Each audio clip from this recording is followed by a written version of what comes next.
We've discussed the rumors time and time again. Yeah. We've heard everything about Pete Alonso. He's not a free agent after this year. Pete Alonso is under team control for 2024. What happens beyond that is a big mystery. David Stearns getting here, why would he be in any kind of rush to trade the Mets' best source of power, one of the best sources of power in all of baseball, in Pete Alonso? I mean, since Pete Alonso's been in the major leagues, he has the most home runs of anyone in the major leagues. So he is, by definition, like the best power hitter in baseball. So my thought is, I think he will do the same due diligence that the Mets did at the trade deadline. Like, I think it was a bit of a misconception. I don't think the Mets were shopping Pete Alonso at the trade deadline.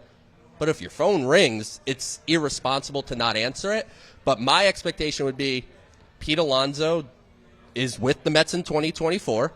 I would expect he'll be with the Mets beyond 2024. I just don't see that resolution coming before free agency. Like, I think right now, the way that it's being looked at, I think Pete Alonso and his camp would like to be paid more closer to Aaron Judge money, whereas organizationally, and you can't really like completely blow up the first base market. Like Freddie Freeman right now is the highest paid first baseman on an average basis of $26 million.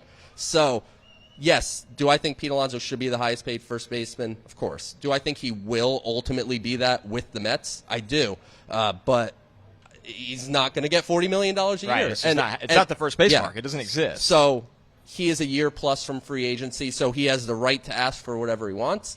Maybe spring training time, they have more serious conversations. But my thought right now is I would expect Pete Alonso to go to free agency. And we have said this on the show a couple times, and I don't mind repeating it.